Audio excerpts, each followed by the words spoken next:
কনিষ্ঠ কর্মী প্রণজিৎ সিং নমশূদ্রের যে গতকাল বিজেপি দুষ্কৃতী দ্বারা হত্যা করা হয়েছে তার তীব্র প্রতিবাদ জানাতে এবং প্রণজিৎ নমশূদ্রের প্রতি শ্রদ্ধাঞ্জলি জানাতে এসেছে। আপনারা জানেন 2018 সনের পর থেকে এই সরকার প্রতিষ্ঠিত হওয়ার পর থেকে সুশাসনের কথা বলে যাচ্ছে, কিন্তু চারিদিকে ত্রিপুরাবাসী দেখছে যে বিজেপির সুশাসনের নমুনা। আমরা তার তীব্র প্রতিবাদ জানাই।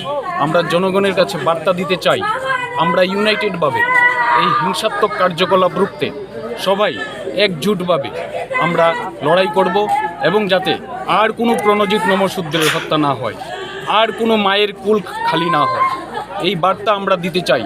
এবং বিজেপির মানিক সাহা যিনি মুখ্যমন্ত্রী, উনি যে বারবার সুশাসনের কথা বলেন, ওনাকে বলতে চাই আপনার কর্মীদের আপনারা সচেতন করে দিন এ ধরনের হামলা হুজ্জুতি যাতে দ্বিতীয়বার আমাদের বিরোধী দলের কোনো কর্মীদের উপর না হয়।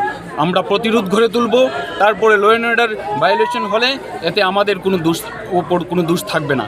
আমরা বলতে চাই এই রাজ্যের মানুষকে এই প্রণজিৎ নমশূদ্রের হত্যার তীব্র প্রতিবাদ জানাবে আমরা জানি, এবং আগামী দিনে এই দুঃশাসনের যে সরকার, এই সরকার এই রাজ্য থেকে চিরতরে বিদায় নেবে এবং আর কোনো মায়ের কুল খালি হবে না। সবাইকে নমস্কার। 46 সুরমা যে শ্রীমতী স্বপ্না দাসপাল যে উনি এখন পর্যন্ত কোনো কথা বলেননি, এই বিষয়ে আপনি কি বলবেন? এটা তো স্পষ্ট, ওনাদের কর্মীদের দ্বারা এই হত্যালীলা হয়েছে।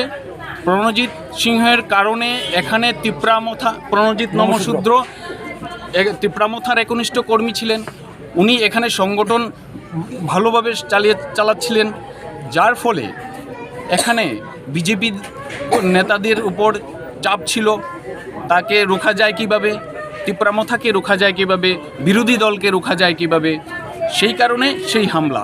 আমরা বলবো যে ওনাদের যে দুষ্কৃতী বানিয়েছেন তাদেরকে আর রক্ষা করতে পারবেন না। ত্রিপুরার মানুষ এখন বুঝে গেছেন এই সুশাসনের নমুনা, এবার জবাব দেবে 2023-এ ত্রিপুরা।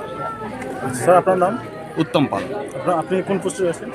আমি কংগ্রেস দলের কর্মী, অ্যাডভোকেট উত্তম পাল।